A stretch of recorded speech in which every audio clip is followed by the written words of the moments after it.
Now what was the question running in Queen Anne's mind? She is the queen of the realm Montesquieu, and her husband's brother has broke out a war in the reign. She was in the situation of dilemma, that if she chose her kids over the realm, then her oath to protect King Lee's realm till her last breath would not accomplish. On the other hand, as she chooses the real over the kids, she need to live away from there.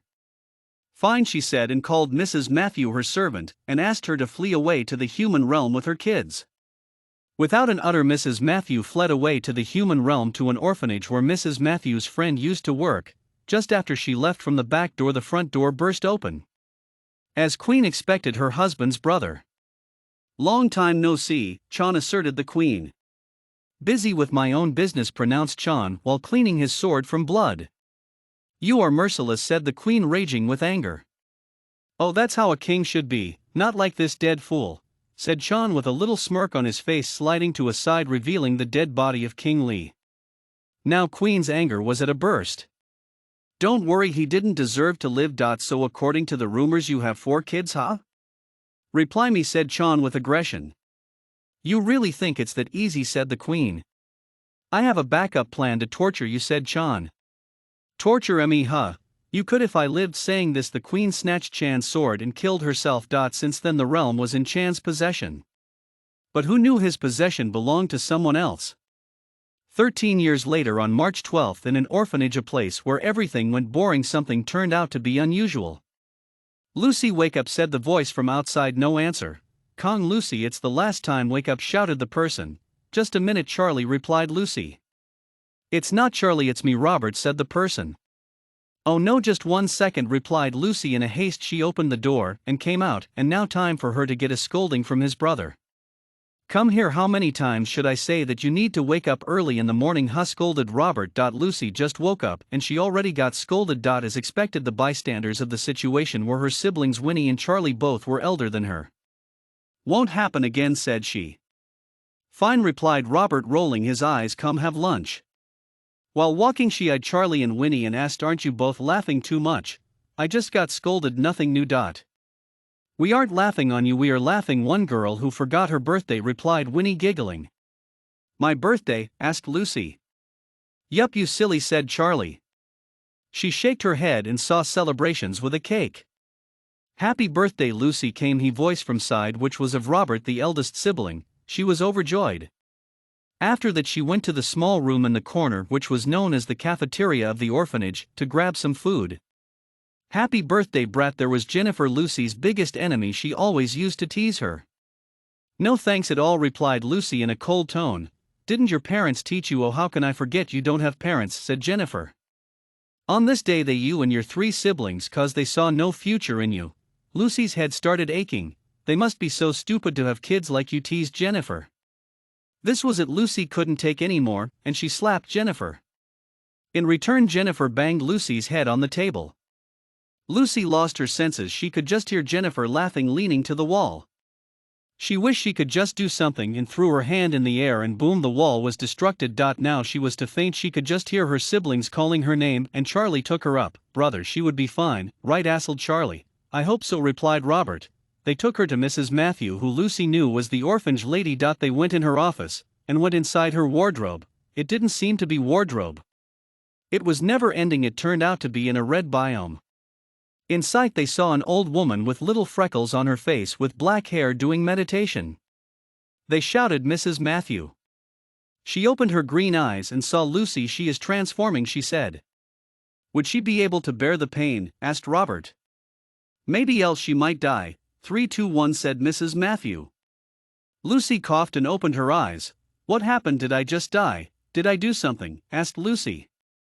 "It's time for you to know the truth. Your parents, King Lee and Queen, and they were ruling Montesquieu, a realm away from this human world. All were happy until Chon, your father's brother, started a revolt in the realm and killed your father and your mother. She asked me to take you with myself to the human realm, and she too died. They had some powers, and you have their powers," explained Mrs. Matthew.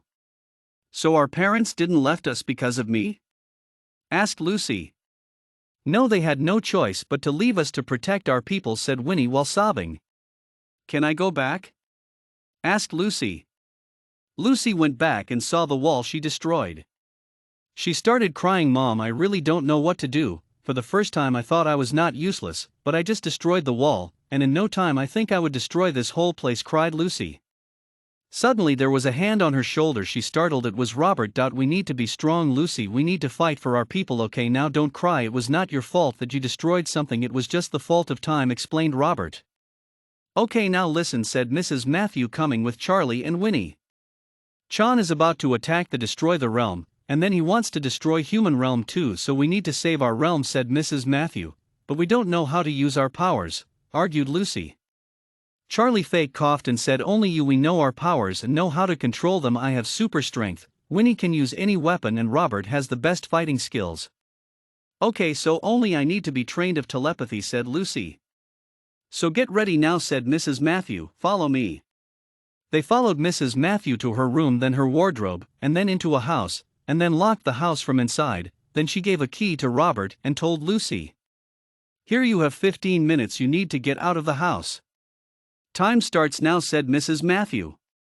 "Okay," said Lucy. She started with trying to use her telepathy to pick the key, but she couldn't, and Robert started fighting and Lucy fell on the ground. "It is not too easy, get up," said Charlie. Lucy tried again but she couldn't. "Don't be weak, Chan killed his own brother, he will not hesitate to kill you, remember our parents died because of him," said Winnie. Suddenly Lucy raged in anger and her hand they were glowing, and she used her telepathy, kicked Winnie and ran to Robert and took the key and went out. "You did well as of now, cause we don't have time, we will go to Montez K tomorrow," said Mrs. Matthew.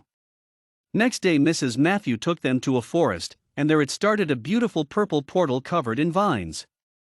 They got inside and ended up in front of the palace, and people were about to be guillotined. "Chan is not here, save these people," said Mrs. Matthew. Charlie and Winnie ran and saved the people, many of them were kids. Suddenly Charlie was bursting with anger. He saw a mountain of heads of kids piled up nearby, and he couldn't take it, so he went inside the palace. "Sir, the 4 warriors, King Lee's kids, they are alive, they returned, and our soldiers, most of them are dead," said on of the man. Well, so the rumors were true for warriors, they are just 4 beats whom I can crush in no time," said Chan. Suddenly the door burst open. Charlie came in stumbling with his siblings behind. Charlie ran to Chan and kicked him, but Chan stopped his kick in middle of the air and punched him back. Charlie's nose was bleeding, he was lying down. Even though he had super strength, he was weaker. Lucy's head started aching before she could react. The soldiers marched and captured the 3 of them and pushed them in front of Chan.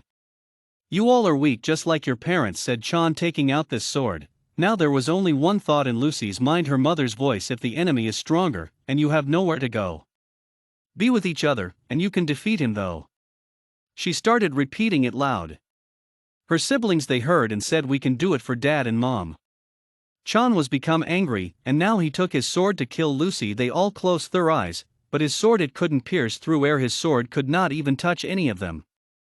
Lucy opened her eyes and there was a light purple shield around them. "Robert, you and me can kill the guards, you take care of Chan," whispered Lucy.